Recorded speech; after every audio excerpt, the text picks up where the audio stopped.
इस वीडियो में आप जानेंगे वास्तु से जुड़े उन सवालों का जवाब जो अधिकांश लोग पूछना चाहते हैं या पूछते हैं।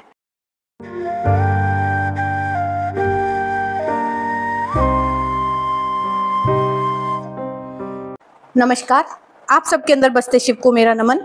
मैं प्रियंका शर्मा स्वागत करती हूं आप सबका आपके अपने चैनल में।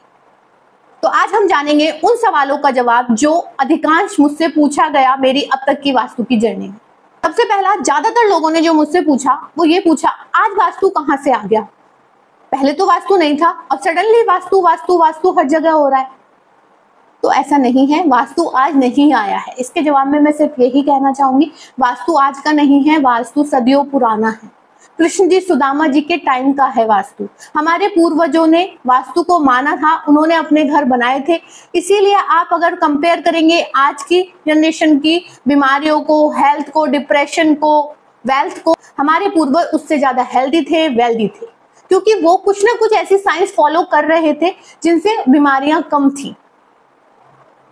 पर आज हम उसे भूल गए हैं, तो हमें लगता है ये नया है, पर ये नया नहीं है, ये सदियों पुराना है। बस मानने की देर है। पूरा दुबई, पूरा सिंगापुर, सब वास्तु स्पीशियस है। जितने लोग ग्रो कर रहे हैं वो सब वास्तु को मानते हैं। मैं ये नहीं कहती वास्तु सिर्फ वास्तु एक जरिया है जिससे हम ग्रो कर सकते हैं या हेल्दी वेल्दी बन सकते हैं, पर एटलीस्ट हमें इसको मान के, आजमा के देख लेना चाहिए कि क्या हमारी हेल्थ इससे सुधर रही है, क्या हमारी वेल्थ इससे सुधर रही है। इसमें हमारा कुछ नहीं जाएगा। तो वास्तु आज नहीं जन्मा है, वास्तु सदियों पुराना है। बहुत लोगों ने इसे माना है, जाना है, पहचाना है, अपनाया है और वो ग्रो कर रहे हैं। दूसरा, जो अधिकांश लोग मुझसे पूछते हैं कि हम तो यहाँ किराए पे रह रहे हैं, तो हम पे वास्तु का असर तो नहीं होना चाहिए, हमें क्यों इफेक्ट कर रहा है वास्तु? तो वास्तु ये नहीं चेक करता कि मकान किसके नाम पर है, कौन है इसका मकान मालिक। मेरे तो पापा के नाम पे है मकान, मुझे कहां से बीमारी हो गई इसकी? ऐसे क्वेश्चंस भी पूछे गए मुझसे। तो वास्तु आपके डॉक्यूमेंट चेक करके तब इफेक्ट नहीं करता, वास्तु उसको इफेक्ट करता है। वास्तु कुछ नहीं है, वास्तु एनर्जी है। पॉजिटिव है, नेगेटिव है। जब आप एक जगह रहते हो, ऐसा बोलते हैं ना, जैसी संगत वैसी रंगत। तो यही मान लीजिए, जिस घर में रह रहे हो उसकी जैसी एनर्जीज है वो आपके ऊपर वैसा ही काम करेंगी।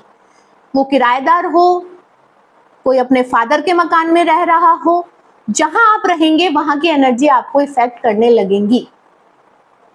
तो आज से ये समझ लीजिए, किराएदार, मकान मालिक, पापा बेटा, ये कुछ नहीं है। जहां आप रहोगे वहीं की एनर्जीज आपके ऊपर काम करेंगी। अगर किसी घर में वास्तु दोष है तो वो आप पर नेगेटिव इंपैक्ट करेगा, और वास्तु दोष नहीं है तो पॉजिटिव इंपैक्ट करेगा। तो आई होप आप लोगों को क्लियर हुआ होगा कि किराएदार या मकान मालिक का इसमें कोई कंसेप्ट नहीं है।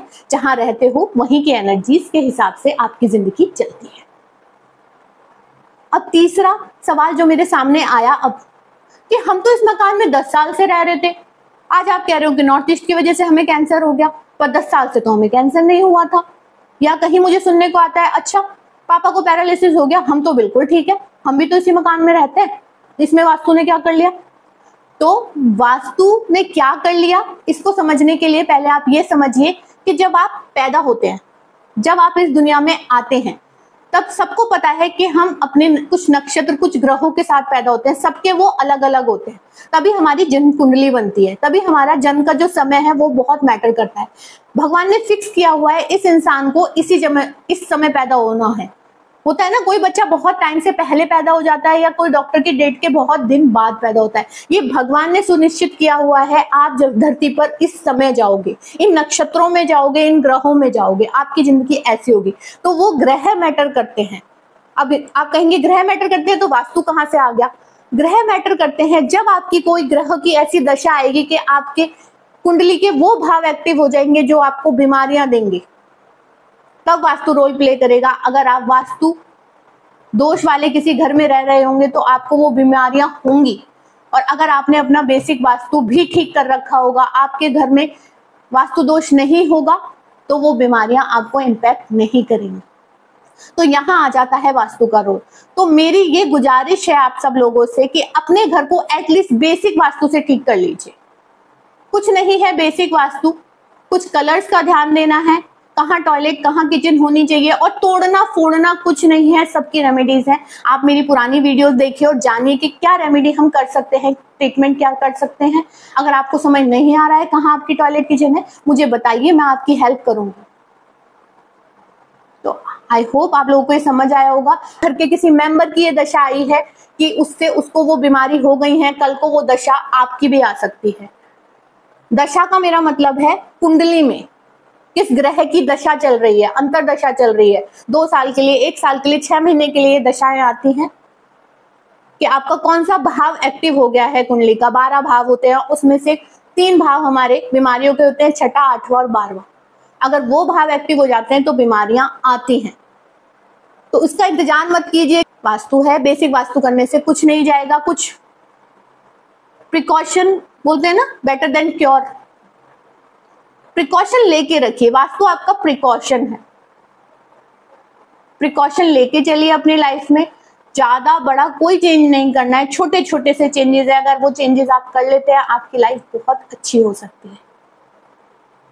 तो इस क्वेश्चन का जवाब मैं बस यही देना चाहूंगी, बेसिक वास्तु करके रखिए। कब आपकी ग्रहों की दशा ऐसी बदलेगी कि आपको कुछ बड़ा नुकसान देने वाली होगी और वास्तु आपको वहां बचा लेगा। तो आज मैंने ये 3 क्वेश्चंस आप लोगों के साथ डिस्कस किए। आई होप आप लोगों को जवाब मिला होगा।